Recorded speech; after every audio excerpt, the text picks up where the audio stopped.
What's up, everybody, and welcome back to the Cooperators Viewers Couch. We're bringing it back to our roots today with the Mighty Mandos podcast with myself, Ben, as your host, and my co-host and fellow Mandalorian fanatic. That is right, I'm here with Gabe. How you doing, Gabe?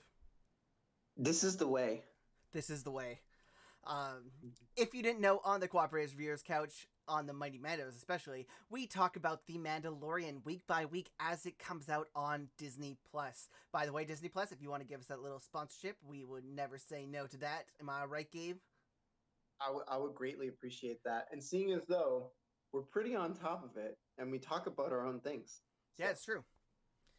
And I will eventually get better lighting because we're getting into the darker months, so I'll get some lighting for the setup going forward as well. I'm going to turn myself up a bit here. That should give me some more light too. There we go. You can catch us wherever you listen to your podcast, as well as you can catch us live every Sunday on twitch.tv/theco_operators. You can see me and Gabe live there. If not, you can catch us wherever you listen to your podcasts. That includes iTunes, Spotify, and Google Play Music, as well as many others.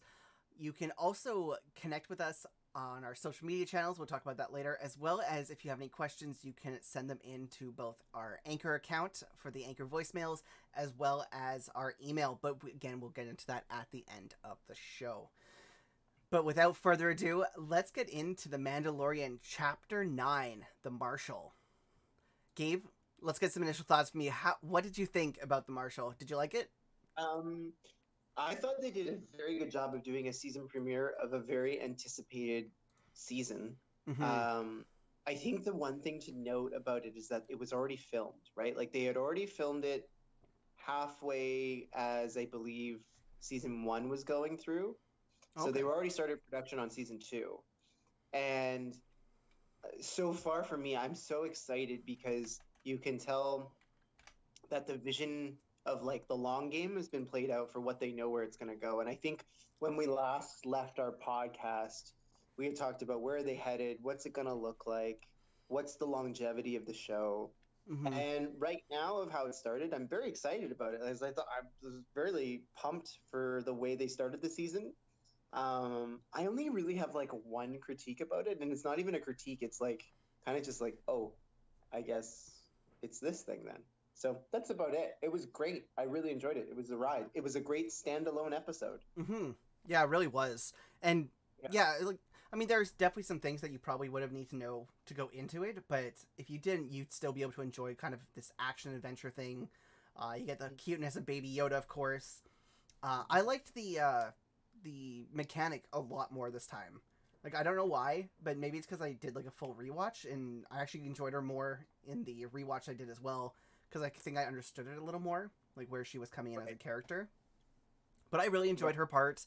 I enjoyed seeing the evolution of the Mandalorian, doing the whole being okay with the droids and that kind of thing. I thought that was really cool. I thought that was kind of a interesting thing to put in there now that he's had that experience with IG-88. Oh, no, IG... Oh, crap. What was his thing? Not IG-88. IG... something. The IG unit. Because 88 is the bounty hunter that turns into the Death Star. But yeah, no, I thought it was really fun from start to finish. I thought that the inclusion of the Krayt Dragon was such a good nerdy callback to everything before. Like, a lot of the games have included the Krayt Dragon, including the one that featured Jango Fett, Star Wars Bounty Hunter. So very, very cool. They included a whole bunch of different Easter eggs that I'll get into a little bit later. And I like that they brought back the Sand People. I thought that was such a good part in the first series, that bringing them back and showing that for some reason he, one, knows their language, and two, knows their like customs and like how to interact with them and how to get like these people who are so diametrically opposed to talk to each other and like cooperate in order to take this thing on. I don't know if you noticed, though, the only people that died in the Krayt Dragon fight were Tusken Raiders. I don't know if you noticed that, but that was the only... Like, none of the people from the village actually, like, got sprayed with acid. I wasn't paying close attention because I was kind of in the marvel of it was just a spectacular thing to see. And I should say the first time I watched it was on my phone, Okay. and that was actually it. I don't think I gave it as closely in analyze as I did because it was more. It's 6 in the morning. I want to watch this right away, and I want to get a sense of like what's going on here. Mm-hmm. And between that and having the amazing commentary of someone who's never seen the Mandalorian series that I was watching with, it was hilarious. It was just really, it was a really cool thing to see, and just like the storytelling was so good that there was no further explanations that were needed. Yeah, So that for was kind of, sure. I had a really good time with that. So Oh yeah. um, it's yeah, I didn't notice that, but that's interesting, and I wonder if that's intentional. I don't know. Yeah, maybe. I think because the Tusken Raiders might have also just been like so much of like the forward group, Sure, and like the villagers were sure. just supposed to be like backup. Maybe that's why. But, and maybe I could be wrong. Maybe I missed something like in my rewatching, whatever. But, yeah, I thought it was just a very interesting thing they would have put in there. But I Yeah, think it was because they were so. Honestly, it seemed like they were so much more fearless than the other right. people were. But it was also cool that when the Krayt Dragons started to come out, that to almost like help the Tusken Raiders and protect them, the villagers did come forward and like throw bombs and rocks and shoot lasers at the Krayt Dragon to bring it out more, Yeah, but also yeah, to distract it from the Tusken Raiders that were going to get eaten. So I thought that was like very much a showing cooperation between two people who, again, so diametrically opposed in their views and have been battling each other for so long. And through this yeah, like one experience, they created like a peace between them too, which is yeah, awesome. yeah, yeah, Like it just yeah, seems like such a great way to tell a story and like show that there really is change that the Mandalorian's bringing about, while doing his like kind of more selfish journey of like trying yeah, to honestly he's trying to get rid of the baby, which is kind of a rough way to think about it, but it's true.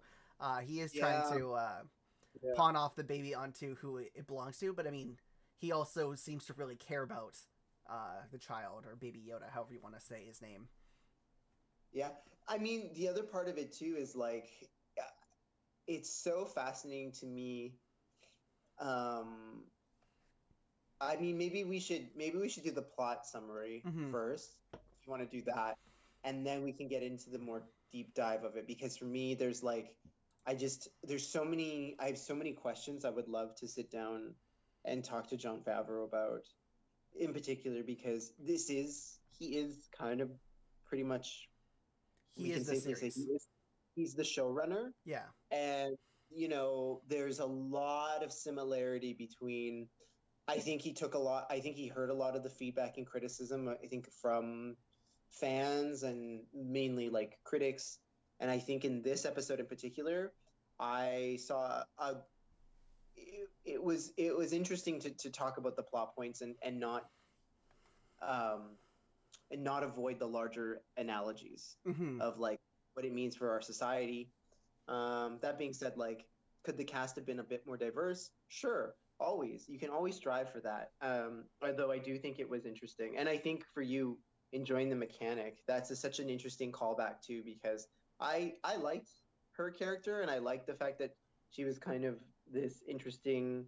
I had that whole take on like, I remember last season about just the similarities between Alien, and just Mm-hmm. there was these weird callbacks from Alien, and how she even kind of looks like Ripley in this weird way.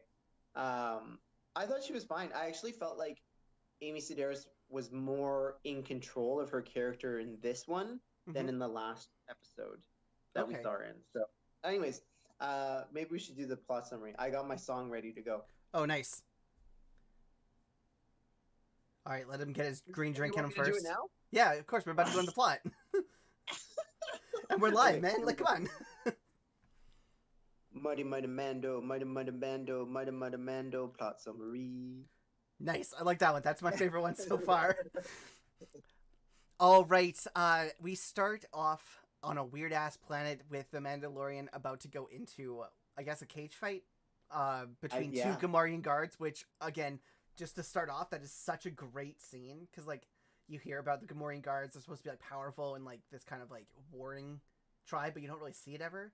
And they had their vibro axes that like bashed off each other that you've never seen before. You really just usually see them get murdered instantly in the series. And he goes up to this one-eyed shady character named Gore.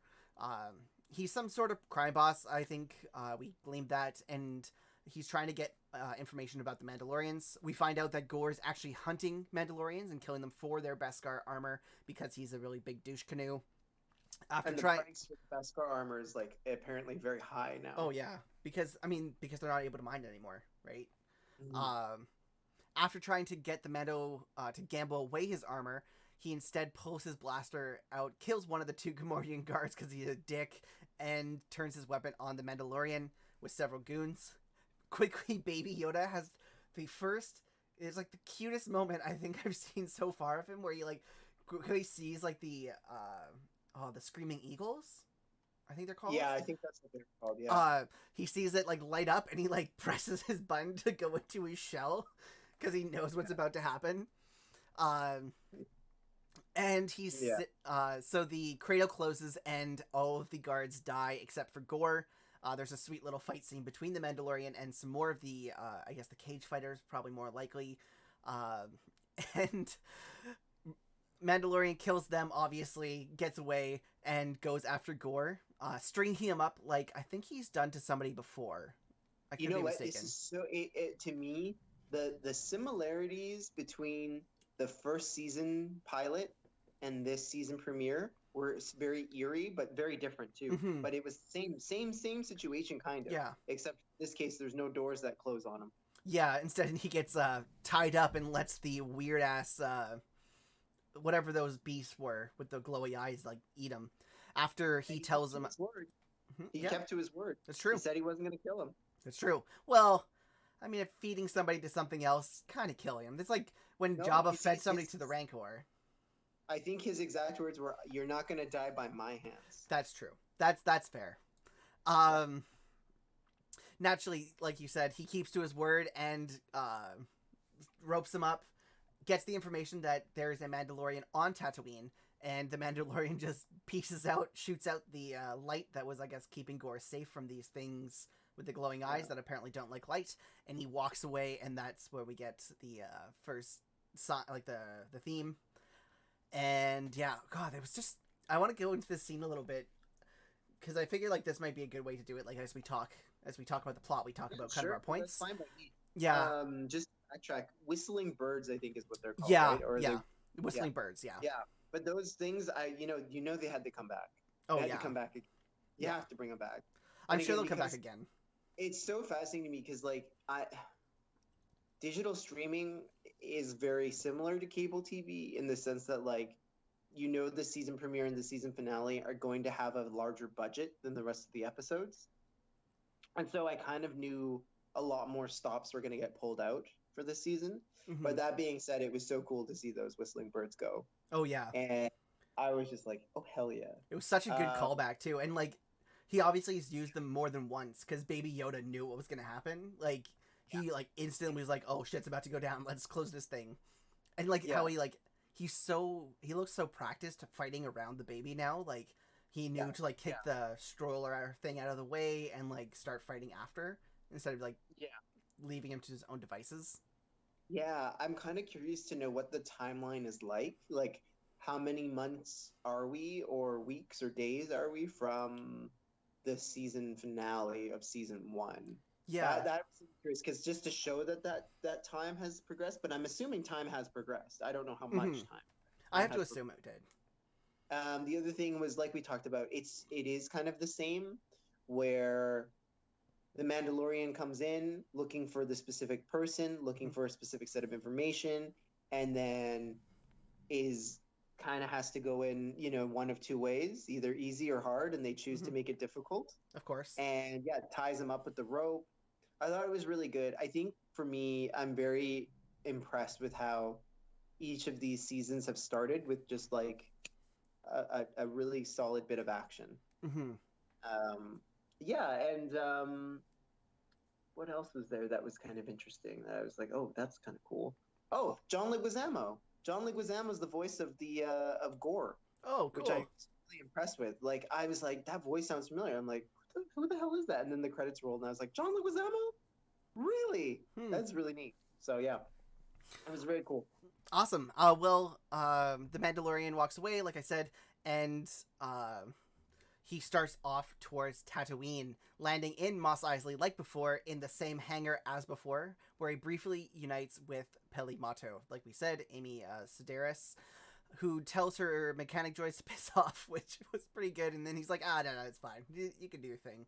And she says, oh, well, you like droids now? Much has changed since we saw each other last. And obviously, and it was IG-11, not IG-88. Since IG-88 sacrificed himself, he obviously has a new take on droids as a whole. Yeah, and I like that little scene too, because again, it shows the Mandalorian is having this growth chart and changing quite a bit. Also, we forgot to mention, like, I mean, you did mention it in the synopsis, in the summary, but isn't that so fascinating that all roads lead back to where you came from, and he has to go back to Tatooine, even though he said he's already been there. Yeah. And at that point, I was already kind of, I have not read anything about spoilers for this season, so I knew right away. I'm like, are they going to? Is this? There's only one other Mandalorian that I know that's been on Tatooine, and for me, I was like, but that's not possible. I saw that thing get eaten by a sarlacc. What the shit? He got so, yeah, and I'm just like, okay, whatever. Anyway, so now here we are on Tatooine again. Yeah. And I'll talk a little bit about that as well later. I got some Easter eggy kind of stuff for that. Peli Motto helps the Mandalorian by telling him about Mos Pelgo, which is where the other Mandalorian was supposed to be seen. And it's not on any map because it was wiped out by bandits after the Empire fell. It apparently became a big free-for-all and actually is featured in one of the book series for the extended universe for Star Wars. Oh. Yeah, it's a really good book series. I just definitely suggest Aftermath to anybody who wants to get some of the in-between the end of the 6th movie before going into the 7th. We learned that Mos Pelgo has a storied past and has been raided both by Sand People as well as raiders taken over by the Mining Collective, and its citizens were then enslaved until they were eventually rescued by our hero, Cobb Vanth. Vanth is the character who is actually the Marshal, which is awesome. So once he actually gets to Mos Pelgos, the Marshal comes into the bar where he says, oh my god. So the Mandalorian talks to the bartender and he asks if he's seen any Mandalorians. The bartender asks what they look like, and he just looks at him. He's like, they look like me? It's just like one of these weird moments that just made me laugh so hard. But Vance shows up in the doorway in Boba Fett's armor, and it was awesome. Obviously, it was destroyed to hell because it had gone through a Sarlacc and the fight before that. But we get a little bit about Vance's backstory here, about how he was in Mos Pelgos when the Mining Collective came in to like destroy everything. He got out and stole like the case that we saw holding the Beskar in the first episode. And he eventually trades what was inside it, which were these really precious gems that are mined on Tatooine called Silix something. I have it written down somewhere. But he finds these, gives them to the Jawas, and he trades it for the Beskar armor that they obviously salvaged after Boba Fett had died in the Sarlacc pit. Here, the Mandalorian tells Vanth that he wants the armor because it's obviously belongs to his people and it's kind of their ancient creed or their right to take any armor that belongs to them. And Vanth decides that he'll make them a deal. That if he helps him kill the Krayt Dragon that is walking around or going around the Tatooine, destroying their villages, killing their animals, getting rid of their loads of precious metals and gems and stuff, that he will just give him the armor straight out. Like, the armor helped protect the place, but it's better not to have the dragon around. The Mandalorian agrees. Let's see where I'm at. Sorry. A great line here is when Vanth points out, like, are we going to do this in front of the kid? and the Mandalorian says he's seen worse, and you're just like, yeah, that's very, very true. But I thought it was a kind of an interesting point there too, because like it's interesting because we think of him as a child, but he's seen so much death around him, and like all these terrible things happening both to him and to those around him. So even to the point of like IG-11, who like sacrificed himself for the child, really, because he was like a nurse droid at that point. So, and Quill, I totally forgot about Quill, and he died in front of the baby too. That was a rough moment. Mm-hmm. He's seen a lot. I mean, for me, watching this sequence happen, especially when the Marshal comes out, my mouth was like, are you telling me that motherfucker's alive? Are you telling me that motherfucker's alive? Yeah. Then he takes off his mask. I'm even more because it's Timothy Olyphant, who's like a very like pretty well-known actor. Oh yeah, he's been in a ton of stuff. I didn't know he was in. I didn't know he was in the show. I didn't know. Like I said, I read zero about who's in this. I only know one. I know spoiler too, and I think I know the same one as you. One, and I'm very upset that I read it. Me too. Because, and to me, I'm just like, this is such a very innovative way to recreate and rewrite certain stories based upon these mammoth pillars of films. And I thought they tied Jedi in really well without even having to like go and use footage from Jedi. Like they used just a little bit of like a reminder to say, do you remember when this happened? And I was like, that's so cool. And and then I mean, to me the story seemed plausible. It makes a lot of sense that Jawas would have had the armor. Makes a lot of sense that he used it for good and just strike the deal. I think that made a lot of sense and it worked. And I think the other thing that I'm finding more and more fascinating is the Mandalorian's use of diplomacy, because he's not really a one-sided heavy. Yeah. Like, he's not just going to go in and just like destroy everything. There's like many layers to him and his character and his traits and values and beliefs. And I think the comment that you made about Baby Yoda seeing a lot more than maybe a baby should, I think is a really interesting thing. And I wonder if it goes back to that kind of discussion we had earlier about, when do people, what is our gauge for saying you have to be a certain age to see something or to experience something or to understand something? And is there a healthy way to do that? I don't know what the answer is, but I do know that exactly like that Baby Yoda has gone through more traumatic things, I think, than most people should, and seems to be going well through it. Not to say that like, everyone should go through something traumatic, because look, it worked out well for Baby Yoda. Yeah. I think it's an interesting thing to think about, and I think that's kind of what this does is maybe we underestimate people, or maybe we underestimate groups of people, and we don't think people can handle something when they actually can. Which kind of goes back to this whole thing of like, I think the uniting diplomacy from the Mandalorian and the Marshal is really interesting, because again, we're underestimating people's ability to work together. Which I've got two sides of this argument on, because to me, I found this episode to be very interesting, and I was trying to be like, what's the lesson here? Like, what are we trying to say? Anyway, sorry, continue. No, that's okay. And here we also see the Krayt Dragon for the first time, which I have to say was probably one of the best done CGI monsters from any Star Wars ever. Like, I don't care if it's like from the spin-offs, from the cartoons, like, it does not matter. This is probably the most impressive digitally created monster in Star Wars. Like, I would say that the next one would probably be maybe the Rancor, because of like how limited they were back then, but like how good he still looked. Yeah.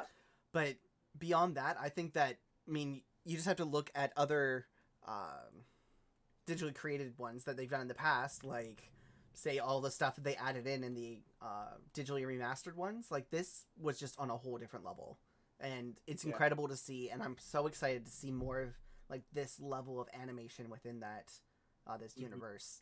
Obviously, we probably won't get as much, because like you said, most places have budget, like a higher budget for the beginning and the end. But I would love to see something more like this. So from here, the Mandalorian and the Marshal head off to the lair of the Krayt Dragon, which is a quote-unquote abandoned Sarlacc pit, which really was never abandoned. It was eaten by the Krayt Dragon, which, what the hell? Like, that's one giant-ass monster eating another one. I know. I didn't know there was something bigger than. But then again, it's like, yeah, that makes sense. Like anything is possible in this world, right? Mm-hmm. Yeah. I was scared. Um, on their way to the lair, they encountered Tusken Raiders and their awesome dogs. Those things were so awesome. And when he I don't know why I thought it was cute, but when he went over and talked to them basically, and they came over and he started petting it, I was like, oh, that's so cute. Like I kind of want one of those now.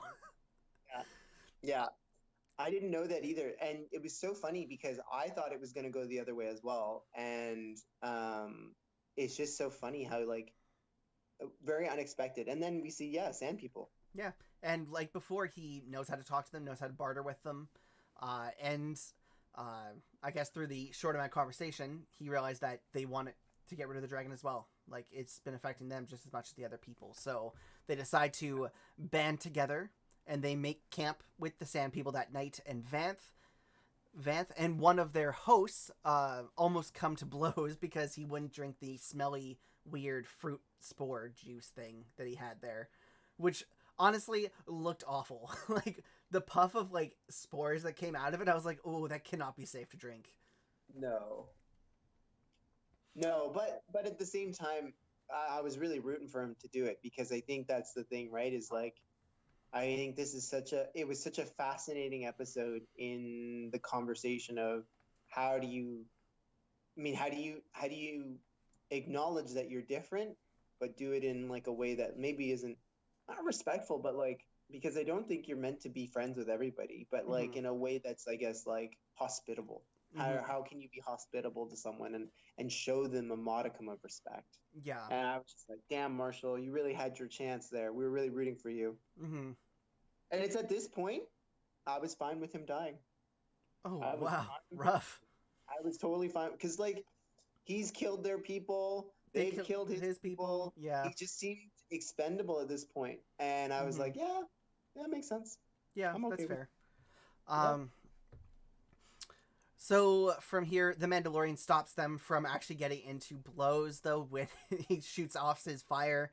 And he says that you have to cooperate. If not, everyone's going to die. And that's such a good, either you get along or you get out. That's basically what he was saying. And it turns out that the Tusken Raiders still don't have much firepower to take out the Krayt Dragons, so the Mandalorian also offers up the people of Mos Pelgo's services as backup for the fight. Van says they won't like it, obviously, but goes back and tries to convince them. So him and the Mandalorian go back and talk to the townsfolk as a whole, saying that they have to swallow their pride in order to defeat the dragon, basically. Besides this, it's a chance to also make peace with the Tusken Raiders from now on, which is such a big thing, I think, for this kind of village that doesn't have a ton of people. I thought that too, because I was just like, you know what a hell of a deal. Yeah. You're basically going to say, we've been through some shit, but we're going to leave you alone now. We'll leave everybody alone. I do think, again, to me, it's just it's hard to not ignore the real life situations of this. The Raiders are the original inhabitants of that land. And, if we look at, Indigenous rights, whether they're First Nations, Métis, and Inuit in Canada, or different other Indigenous peoples across the world. I think it's just one of those things where it's I guess that's maybe how one way, I'm not saying it's the perfect way, it's just one way of figuring out how do you do land negotiations and settlements and reconciliation. Yeah. But I just thought it was that's a very kind deal from the Sand People. They're just going to we'll forget it. We'll just forget it. Yeah, and I mean, I think that it went both ways too, right? The people were like, all right, well, we'll also forget it. You know what? Peace. We don't have to lose any more kids. We don't have to lose any more adults. Let's just be. Yeah. Those creatures are banthas, right? The ones with the curly horns? Okay. Yeah. Yeah. So they load up these banthas that you just went on with explosives and went towards the cave. From here, they also set up these giant ass ballistas that did absolutely nothing. They were pretty useless. I thought they were gonna do so much too, and I was like, oh geez. Yeah. Oh, okay. We'll get into that later. But yeah, they're just absolutely useless ballistas, and it was just really funny to see them like they were trying to like pull the monster forward just a couple sand people. I'm like, that's not gonna work. Do you see how big that thing is? But Yeah. what was worse is that when they were getting dragged, they didn't just let go of the rope. They let themselves get dragged all the way to the pit. I was like, what are you doing, guys? Like, you're not gonna do anything more. Just let go. Oh man, it was. I mean, when I saw the full size of that thing, and I was like, oh, Oh I yeah. don't know how they're gonna get. I think I don't know how they're gonna get out of this one.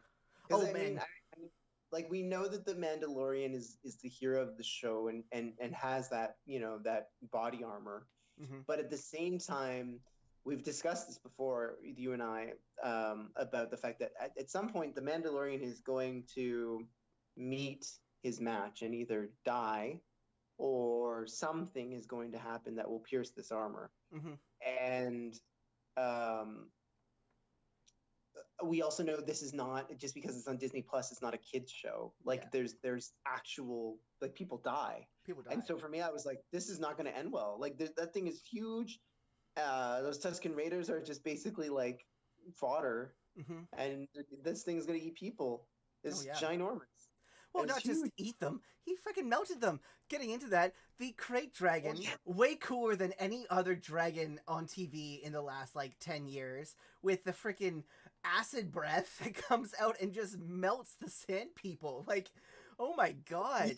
Like, that was a almost hard to watch. It was so, like, you saw them melting. I was like, damn, you just showed that on a thing where kids watch this stuff? Like, oh my god, Disney. You got For dark. like the explosion happened and all I saw was just the dust and I'm like, oh, it's not dead. It's Yeah, so not dead. not dead. And even B was when she was watching it with me, she was just like, it's not dead. It's not dead. Yeah, But no. like we just figured it'd be like a surprise scare and then it's dead kind of thing. No, it came out and yeah, like you said, acid. It Massive shot acid. acid out and I was like, is that acid? And we were both like, Everywhere. oh shit. And it like comes out of the top of the mountain, like busts through an entire mountain, then comes down and acids people. I'm like, oh Jesus. From Yeah. here, there needs to be a last ditch effort, like always, and the Mandalorian, of course, sacrifices himself for this deal to go through. Which seemed kind of weird that he was sacrificing himself for like these random people. Oh my God. Yeah. And can we also say, though, like that scene was so fascinating to me because basically he made the Marshal in charge of the baby. Yeah. He told the Marshal to take care of the baby and then pulls a Han Solo Yep. and smashes his thing. Like, I don't know if that was meant to be like a thing, but it was like, I'm totally like, oh, that's a dumb, that someone's got to take a look at that jetpack because now Yeah. that's happened Twice, and it needs to be replaced. Like I'm sure, I like that he was like, you tell your people that I didn't do that. And I'm just like, yeah, that makes sense. But he bashes on Vance's jetpack, sending him away to safety after telling him to take care of the kid. I think he might have done that because he knew that Vance would actually take care of the child. I think he trusts him enough to like be the good person and like really take care of this kid and maybe even figure out like where to go next to find out who it's from because he did tell him that he was on that mission. So it was so interesting though because I agree with you. It was so random that he was going to do that. Like the Mandalorian was going to sacrifice himself for these people that he doesn't really know because I never got a sense of him having this like Moby Dick kind of like vibe to it of like this is my white whale. I want to kill the crate dragon because like he didn't even know the thing existed. Yeah, he wasn't like, oh, I want this thing. I mean, if anything, it's the Sand People. Yeah, to the Sand People, this thing was their Moby Dick because they wanted that thing's carcass. Yeah, like no doubt. Like not even just the carcass; they wanted the pearl, which we'll get into just a second. As the people are shooting blasters at it just to annoy it, they retreat, and the Mandalorian has a plan to have it eat one of the banthas that is full of explosives.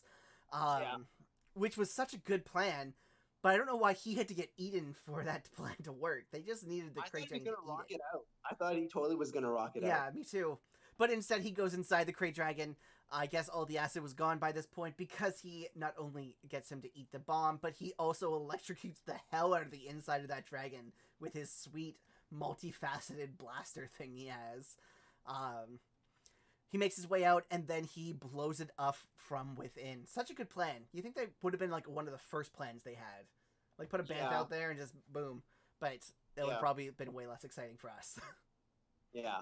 It's interesting. Like, I kind of wondered if maybe the Beskar armor is, like, it can be protected by that acid. I don't really know. Who knows, right? Yeah. I mean, if you want to get into extended universe stuff, then yes. But a lot of that stuff has been retconned out. So again, I'll get into a little bit later. But of course, he presses that button and the bantha goes boom. And there goes the Krayt Dragon. From here, we see a lot of rejoicing that the Krayt Dragon has been massacred. And you see the Tusken Raiders claim the Krayt Dragon Ichor as well as its pearl, which apparently is really, really valuable to a lot of people within this universe because it's so hard to get. Right. And apparently it was like a big thing for like big game hunters. If you had one of these things, it meant like you were the person. Yeah. What's interesting to me while all this is happening is, remember, Baby Yoda's watching all of this. Mm-hmm. So he's watching people get burned alive by the acid and them like hauling out the Krayt Dragon's corpse. And oh man, when that thing exploded and everyone was cheering, I don't know if you were cheering, but I was cheering too. And did I cheer as a sand person? Yes. Yeah. They were awesome. It was such a great moment too, because again, like the sand people, like in the extended universe, like consider the Krayt Dragon's insides like almost religiously. Like they think that the bones have like magic in them, and the pearl is like this is so good because this fits into my question later. Okay, so they the bones apparently have like magic to them, and the pearl is like a very significant part of their culture and that kind of thing. So very, very cool that they brought all that in, and how deep they obviously are going in this writing into like the overall lore of Star Wars, which is so exciting that they're getting into like this kind of thing. And because the first season obviously did it, but it wasn't to this time kind of like niche level of bringing people into like that more nerdy sub culture of knowing like these shows from top to finish. Like this one for sure. This one for sure is like, this episode really did a lot of not even like gimmicky callback. Like, I'm trying to think of like, I'm not going to say what they are because I feel like most people out there who are watching, like, we all know the shows that do the callbacks and like do the like, we're rebooting and like, here's a fun callback here. Yeah. But I think what they did is they did really appropriately timed, not shoehorned in, very sincere. I think, as you kind of talked about, like canonical references and even like things that no one's even seen before that people and fans have talked about. Like, I forget that, like, I'm not really a Star Wars fan. I just really enjoy the show. And I just happen to have a background in some parts of story making that, like, these are neat things that like, maybe Star Wars people haven't thought of, or they've already thought of and just are hearing someone else talk about it. So yeah, I was just like, damn, this is like a full episode. Yeah. So from here, the Mando takes a little bit of the meat with him from the beast and says farewell to Vanth as he gives him all of the armor. Like I said, having that great line of tell your people that I didn't do that, referring to the busted up jetpack. The final scene we see here is a big reveal. I'm not sure if you caught that at all, but we see a bald hermit standing in the desert watching the Mandalorian speed away. The actor is actually the guy who played Jango Fett. I don't know if you noticed that. In the prequel films, meaning that he was one of the clones, obviously. He's credited apparently as Boba Fett, but I'm not sure he actually is, because he could have been a voice for Boba Fett in another episode or something. Because the way that I saw it is it could have easily been one of the clones, because there's so many stories about clones surviving, and a lot of them ended up on Tatooine, because it was somewhere away from the Empire. So when they deserted the Empire, a lot of them went to the Outer Ring. As you can see from some like the really big characters in the animated show, like Rex, Commander Rex and his team going out to the Badlands, and it could have easily be Boba Fett, obviously, because there's a lot of like extended universe stuff that happened before the I guess what's the word I'm looking for? Retconning. Reboot? The retconning. So before the retcon, Boba Fett was a huge part of the series after the movies, like giant part of the series. But because of the retcon, everyone believes he's dead. So it could be Boba Fett. It could just be a clone from the army. You don't really know at this point. But we see him living, like, we see this character. If it is Boba Fett, maybe he gave up the Beskar armor to the Jawas in order to get something from them, and maybe giving up the life as a Mandalorian. But that seems weird because of how their creed is, that it seems to be something that they all take so seriously. So that's why I'm kind of almost leaning towards it being a clone instead of being Boba Fett. Right. As well, I know we know this spoiler, so I'm not going to actually say the spoiler here because this is a no spoiler territory for future. But the clones are very big in other parts of the universe, including with that character who might show up later, who we know about. Oh, really? So, I'm so fast. yeah, so it's. I think for me, my hot take about it all is I'm going to say it is Boba Fett, and I'm going to say however they creatively alter that storyline is fine by me, but I'm very curious to see how fans of the Star Wars universe are going to take that. Mm-hmm. Because we all saw him go in the Sarlacc. Yeah, so actually I can talk about that now. Now that we're done the plot, I can get into some Easter eggs. So obviously we know that it is Boba Fett's armor that is scavenged from the Sarlacc pit by the Jawas. But a big part of the original canon introduced in the Bounty Hunter Tales, or Tales of the Bounty Hunters, as Ghost Time has said in the comments, he actually survives the Sarlacc pit and uses the thermal detonator to blow himself out of it. So this is, again, before the retcon. And he actually becomes a huge part of the book series, especially with entire sections being devoted to him. And the last book series within that universe, before the retcon, he actually is one of the main people within that thing, including fighting against the Jedi and helping the new Empire, the head of the new Empire, figure out like how to defeat the Jedi, because they were apparently doing stuff that was illegal. So it's very interesting. Like I said, it could be him, it could not be. We're not totally sure yet, but yeah, Ghost Time's right.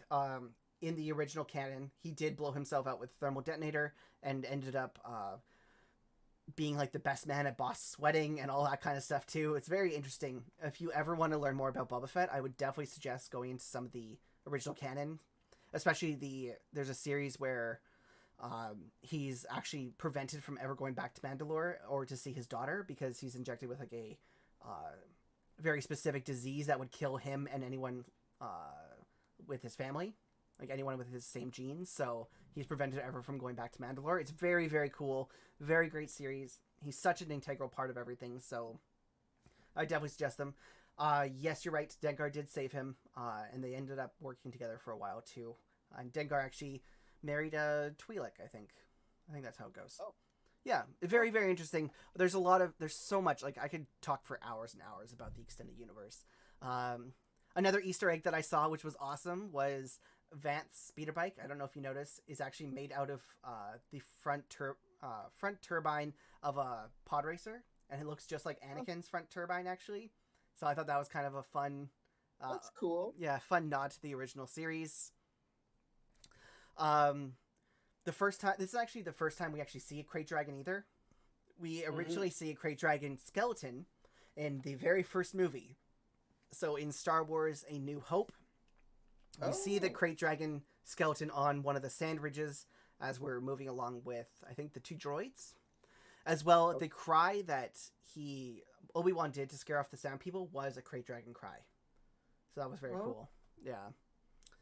I already talked about Cobb Vanth being in part of the Aftermath trilogy and bringing into the cinematic universe is pretty cool. The last one I want to talk about is from one of the very earlier scenes with the mechanic.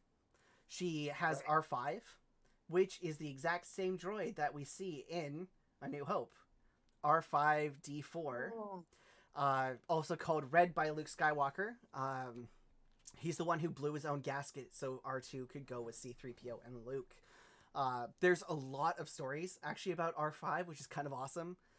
He survived an Imperial attack on the Sandcrawler and went out to find the rebellion actually after that, because he was part of the rebellion before he got his mind wiped by the Jawas. He has shown up in all kinds of different properties too, which is awesome, from books to audio to comics. And actually, there's a story about him called Skippy the Jedi Droid. It was a comic book brought out in the 1999 for the Star Wars Tales #1, where the story posited that the character, nicknamed Skippy, but really R5D4, actually could use the Force, which is really cool. Yeah. After seeing a vision of Luke Skywalker's future, though, Skippy decided to make his own motivator malfunction so Owen Lars could take R2D2 with him, and Luke Skywalker could fulfill his own destiny. Very, very cool. Very deep nerdness, but I just thought that was such a great add into this. And I wanted to bring that up because R5D4 is like, he's such a weird but fun character within the overall canon, because he's really a nothing character in the first movie. You see him for about 5 seconds. Radiator blows up and he gets R2D2. But because of that, they added so much extra lore to him that it was just so amazing. Yeah. All right, those are my Easter eggs for this week. So let's jump into like our deeper thoughts on this, because I know we talked a lot about everything, but yeah.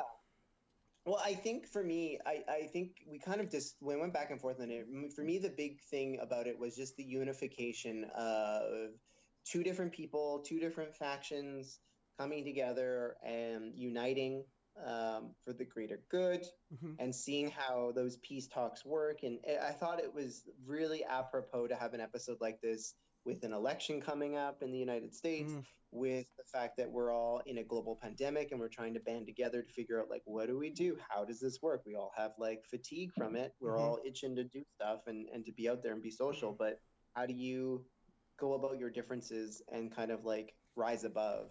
Yeah. On the other hand, they united to kill something. And to me, that's always the thing. I'm just like, what? And granted, it's a nasty thing, but I don't know. I was kind of like, so the moral of the story is, let's all unite together to kill something.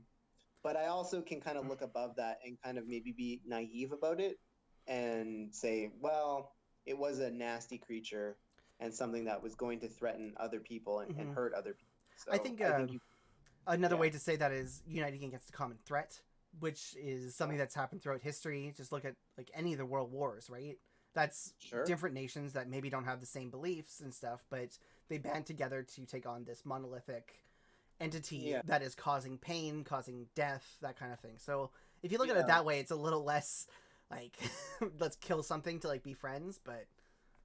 Yeah, I mean, I've said it before too. I do think it is so fascinating, and I'm sure someone has done it already to do a close analysis of the Sand People and seeing similarities between their place in society in the Star Wars universe and Indigenous people, because I do think there's so much overlap there, especially when it comes from discrimination, stereotypes, assumptions, and I think every time we see more of the Sand People, you're getting different layers and you're getting a new understanding of the people. And I just think, I think, and maybe I'm wrong, I feel like it's being done in a very sincere way. I don't think it's being done in a way that's exploitive or grandiose or objectifying. I think it is doing it in a way that's complex, which is like they do kill people, but granted, they kill people because they're on their fucking land. Yeah.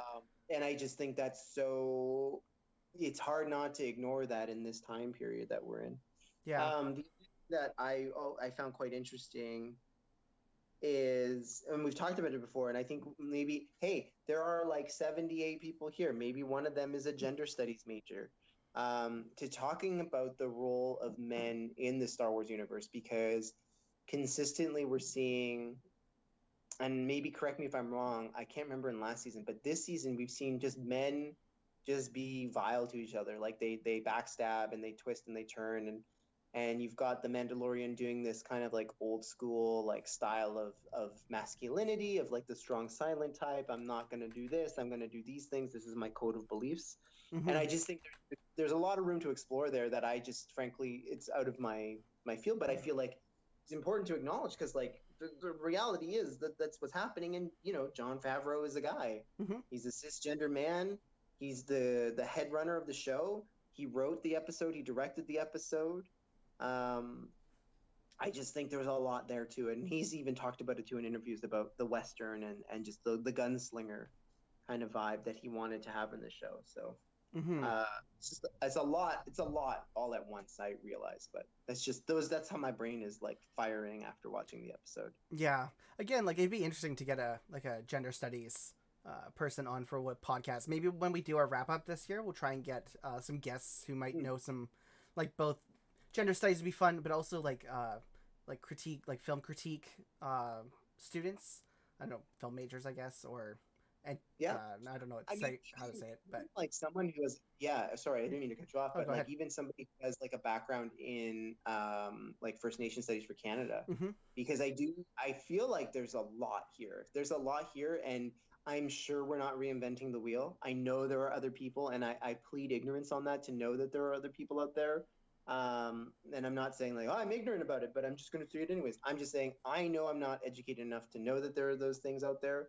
And I'm sure if I do a quick search, I'll find a couple, but I want to feel like there should be things to talk about that, like, we just can't talk about just yet because, Mm-hmm. A, I don't know it, and B, we haven't seen the rest of the season. There's so That's true. much that's going to happen. Yeah. Yeah. I'm so excited. I'm so excited. I'm very excited for the rest of this season. I think this was such a good way to kick off season 2 that I'm excited for the next couple weeks. I think it's probably going to be the same amount of episodes, so probably 8 again, I would guess. I don't think I've actually seen anything that says anything to the contrary, but yeah, I just think if this is how the season's going to be, then I am on board for the ride as long as they want to take it. But I'm excited to get back to Moff Gideon, of course. But I'm also okay with having a couple episodes of just like him searching. Like I don't need it to be like him against Moff. I need it to be him on this journey to find the Jedi. Basically, is what he's trying to do, right? So, Which, yeah, that brings me to my critique of the episode. It's the only critique I have, which is like, so you went to Tatooine because on information that there's another Mandalorian Tatooine who knows where there are Jedi. no, he knows that Mandalorian will bring him to the network of Mandalorians, and because there was a war, they probably would keep tabs on it. I think that's kind of what they're trying to go with. Like, there will be people like spies and stuff that will know more about the Jedi, and maybe who were around when the Jedi were like bigger. Yeah. So I think that's kind of what they're trying to get at. They're trying to get at the network of Mandalorians because their hive or their sect or however you want to say it wasn't involved in that bigger network. They were kind of isolated. So I think that's kind of what they're trying to do. But I agree. Like it's kind of a weird roundabout way to do it. Which is fine. I was fine with. I was just like I remember watching him like speed away, and I'm just like, so wait, you're telling me we came to Tatooine on the premise of this, and then this happened? And which got is nothing. like, all right, whatever. It's kind of a waste of a trip, but hey, you united a group of people, and you killed you killed a dragon. Yeah. And it's funny wherever he goes, he seems to make things better for normal, like the regular people in the worlds. I mean, you just look back at season 1 where he goes to like that that backwater world where he like helps this group fight against a rebel or like an oppressive force too, and he just almost makes a life there, right? Like he is still very human and he wants to help people, but I think he just in such a weird way, right? He wants something out of it, but he also wants to help people around him. Which kind of brings us back to the original thing that we, it's not that like, I think you and I both agree. The Empire was not a good thing. No. Like it was like, it didn't work out. And I think the way they kind of pitched the argument that once the Empire was gone, there was this power vacuum. And like, what are you going to do? Like as awful as they were, they kept everything in place. And I think that this show continues to do that. And I guess that's maybe one of the symbolism pieces for the Mandalorian is that he represents law and order because he is bringing that back into each place. but it's just so interesting that like you can really see how literally separate this series is from Return of the Jedi and the big six, I guess. Mm-hmm. Is like it's just like, man, shit went horrible for everyone else. Oh Like say what you want about that film, those films, worked out really well for them, but for us, not so well. yeah. Mm-hmm. So that's always interesting. Yeah. Yeah. Like I said, very, very excited for what happens next. Hmm. I don't even have any predictions because I got no idea where this is going to go from here. Like, he's got to try and find another Mandalorian. Like, I don't know if Boba Fett's going to come back next episode, or that clone or whoever he is, if he's going to come back next episode, or if it's maybe going to be a couple episodes from now he shows up to help. But I mean, interested to see what's going to happen in these next three, because I don't want it to be like the last time where we had just random ass filler episodes in an 8-episode arc. Like, I didn't like that last season. I really hope it doesn't happen this season. I want it to drive forward into this great finale. Because if it, we don't know if they're gonna have another season yet. I don't think.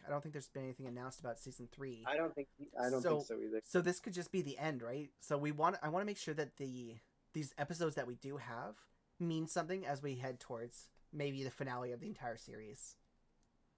Yeah. My hot take is that I think we're going to get one more episode for episode 2. I think it'll probably take place in Tatooine again. And Boba Fett, which I think is Boba Fett, will reveal himself. And then that's kind of like the catalyst for the rest of the season. I don't know, though. I just like, the only thing I ask for is that we don't have, those really horrible episodes. Yeah, I don't want another prison episode. I don't want another... Actually, it was really just the prison episode. That thing sucked. That was such a bad episode.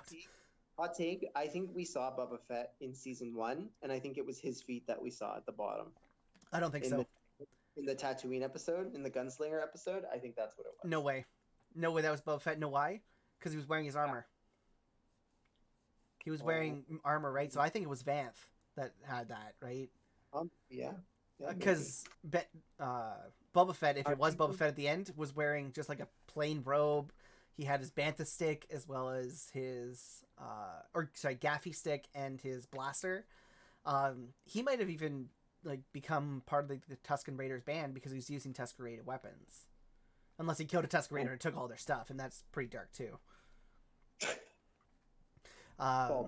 Actually, it's funny. I was reading about something. It's got nothing to do with the show or anything, but I was reading about some Star Wars history. There was actually a Tusken Raider Jedi at one point, which is super cool, I think. Because you have to expect that probably a lot of them have the Force, right? But they probably think of it in a different way because they have like a different religious culture, right? So yeah, I mean, the Force is meant to be with everyone, right? So I mean, I wouldn't be surprised. That's wild, though. But yeah, like one became a Jedi Knight, and it's super awesome. I'm like, oh yes. I always wanted there to be like more because they look so cool. Like the outfits that they gave the Tusken Raiders are so awesome because they're so like out there, but they're so evolved compared to like humans, right? In that they put together these like masks things that protect them from the sand, whereas everyone who's human on Tatooine just goes out with like plain face. If there's a sandstorm, you're dead. The Tusken Raiders, not so much. So I always love that. I think that there's such good parts of the universe. And I love that they're building them out more and more through this show. Yeah, that's cool. That's very cool. Cool. Awesome. Well, if there's nothing else, then you know what time it is. It's time to do the wrap up. Okay. So I'm also stoked that we have the Mandalorian back because I actually have a Reddit thread to look at. Oh, cool. So for me, my favorite thing so far is posted by user Vibes28, and they posted a picture of the Disney Plus logo, and there's text at the top that says, "What Disney thinks I'm paying $69 a year for," and then the next picture it says, "What I'm actually paying them $69 a year for," and instead of the Disney logo, it is the Disney logo, but the text has been changed to the Mandalorian and Clone Wars. Very nice. So, well, you know, actually, in future, Gabe, you can send those along to me, and I can actually put them up on the screen. Oh my god, of course! Actually, if you send me that link now, I can put that up so our viewers can see it. I'm gonna send it to you right now. Sorry for the audio listeners. If you want to see what it is, maybe I'll put the link in the description podcast so that we can give credit to our Reddit users. Yes. Yeah, if you just want to send it through Facebook. Well, I didn't even think about that. I'm such a now that we're live, yeah, a womp rat. Also, great callback to the womp rat. Oh yeah, they said it a couple times too. I think it's just something people say on Tatooine. If you can say womp rat, you can do womp rat. Okay, I'm sending it to you right now. I think it's sent. We'll see. Oh, what did you send it through? Just send it through Facebook. I sent it through Messenger. Oh, it's not showing just up. Because that's weird. I'm using Skype via my phone. Yeah. So, it's just weird that it's not showing up in my Facebook Messenger. Just give it a second. I think it's stuck on my end. Hey, you know what we should do though? We should tell people about everything. Okay, so I'll do the wrap up, and if we can get that image over to me, then I will put it up on the screen for people to see. If not, then we will make sure that it is live for next time as Gabe goes through the Reddit and finds his favorite thing on there. As I said at the top of the episode, we are the Cooperators Viewers Couch, and this is the Mighty Mandos podcast. Each and every week, we will be going through our thoughts as well as a plot summary and some Easter eggs about the Mandalorian episode that happened on the previous Friday. We also are available... Oh, Gabe sent it along, so I'll get to that.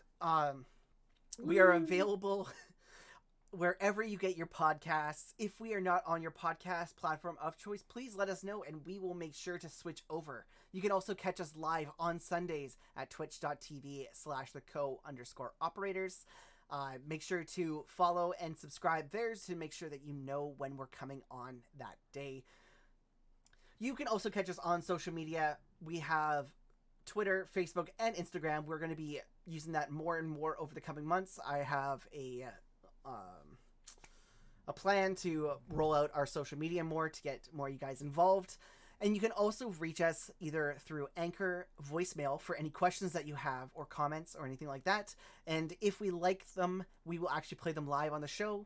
And if you don't want to have your voice on the show, that is totally cool. I totally get it. Not everyone likes that. You can send us an email at thecooperatorsEntertainment@gmail.com with your questions or concerns, and we will read those out on the podcast as long as they're not offensive or gross.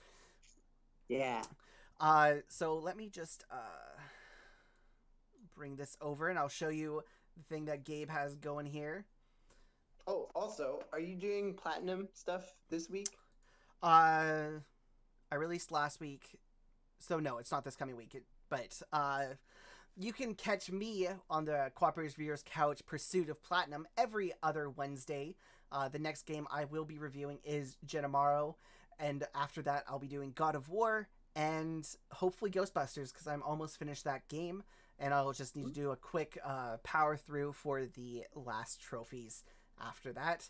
One of them is very annoying because you have to do less than $100,000 worth of property damage, and it is very hard to do that while trying to catch ghosts. But I'll try and make it work. Let's see, display capture. This one. So I believe everyone can see my screen now. We seem to have Gabe up here still. So this is what it is. It's what Disney thinks I'm paying for $69 a year for is Disney Plus, but what we're actually paying for is The Mandalorian and The Clone Wars. I'm not sure if you have seen The Clone Wars yet, Gabe. If not, then you should get on that. I've not. You should. It's really good. I started the newest season now that it's all done because I don't like waiting week to week for some stuff. But it's awesome. I think it's really shedding a lot of light where there wasn't before. So very, very exciting stuff there. You can catch me most days on the Cooperators Twitch channel. I play all kinds of games on there, and like I said, I'm doing Ghostbusters now, but after that, I will be switching over to probably Assassin's Creed Valhalla that comes out later this month, or else Spider-Man Miles Morales, which also comes out this month. I'm very excited for both. I think that's everything, except for the one thing that we do every week, and that is the question of the day. Gabe, take it away. Okay, so my question is, if we're saying that like the Tusken Raiders are really like they're into the carcass and stuff, and then you see the Mandalorian take a piece of it, the question is, do they eat it? Do they cook it? What do they do? Do they make burgers? I have so many questions about that. I'd make And a then my burger. other question is, have we seen? Oh, we've only seen Baby Yoda eat the frog. So do we even know if Baby Yoda eats the meat? I don't know. I have to assume that's probably part of the reason why he brought it, right? Because it seems like Baby Yoda will eat whatever the hell is in front of him. I don't know, man. But And yeah. also, you know, what are they gonna do with the egg? What egg? The egg in the dragon. Oh, it's not an egg. It's a pearl. Very different. So it's not actually an egg. It's a collection of like think like a kidney stone, but for a dragon. Oh, So it's like just a combination of wish like I had stuff that. combination of stuff that like grouped together and made this like pearl. Just like I guess like normal pearls are made, just a little irritating thing that kind of builds and builds and builds. Mhm. But yeah, no, it's not an egg, or else I'm sure we would hear Suga at some point in this episode. Yeah, Yeah, I missed that. Where the jaw was at? where the jaw was at for sure. Well, I mean, their jaw was in this episode. There were, but I mean, where were they at for this shit, man? You know, they're always scavenging. That's true. They should have been around. They should have been. But that is going to do it for us today on the Cooperators Viewers Couch, the Mighty Mandos podcast. We will catch you next Sunday at some point. I'll put up a link and I'll make sure to announce it on our social media when we are going to go live, as we don't know exactly what our schedule is going to be like next Sunday yet. But it'll probably be a little bit earlier than this week, which is good. And yeah, thank you everyone for watching, especially those who watch live. And of course, we love the ones who watch and listen afterwards. We will catch you next time. Bye.